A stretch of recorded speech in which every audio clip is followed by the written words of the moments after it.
Why did World War II soldiers carry condoms into battle? Not for what you think. They stretched them over rifle barrels to keep water, mud, and sand out. When seconds mattered, a dry rifle could mean survival. How a simple bar of soap saved lives in Afghanistan. No, not for washing. A stray bullet punches through the fuel tank.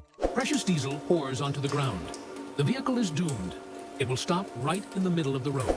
But experienced drivers had a way out. While fuel was still leaking, the driver grabbed a bar of soap, kneaded it in his hands, and pressed it straight into the bullet hole. Ordinary gray army soap does not dissolve in diesel fuel. It instantly sealed the hole, turning into a reliable plug and saving the vehicle and the crew. ODI pilots carried small mirrors into the cockpit, not to check their faces. Early planes had huge blind spots. The mirror let them see enemies coming from behind. 1 second of warning could save a life. In the sky, even a mirror was a weapon. Why did World War II tank crews carry huge logs into battle? It wasn't armor. It wasn't camouflage. On the Eastern Front, tanks constantly got stuck in deep mud and swamps. The log was tied to the tracks. As the tracks spun, it worked like a lever and pulled the tank out. Why did German submachine gunners almost never fight without gloves? It wasn't style, and it wasn't part of the uniform. It was a brutal battlefield necessity. Their main weapon was the MP-38 submachine gun, but it had a serious and dangerous flaw. During sustained fire, the metal heated up extremely fast. After a few long bursts, the weapon became scorching hot. Holding the MP-38 with bare hands was impossible. That's why gunners were issued leather or wool gloves. Without gloves, the MP-38 turned from a weapon into a liability. Soldiers often carried a spoon on a string. It wasn't a souvenir.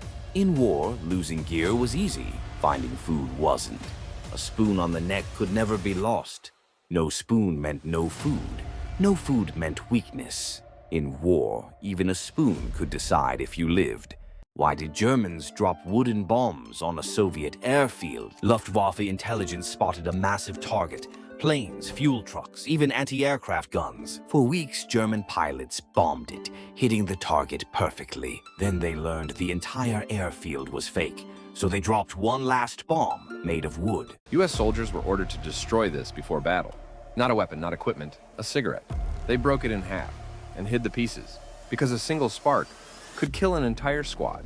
At night, enemy snipers watched for light. One glow, one shot. In war, even a cigarette can be a death sentence. Why did pilots smear their faces with grease and soot before flight? In open cockpits at 3 kilometers altitude, the face became a target for nature. Icy wind cut the skin like a razor, instantly freezing cheeks and noses. To avoid losing their noses, pilots mixed goose fat with stove soot. This layer worked like a second skin, protecting from frost, wind, and even the sun. Pilots looked like demons, but only this kept them alive. Beauty meant nothing in the sky.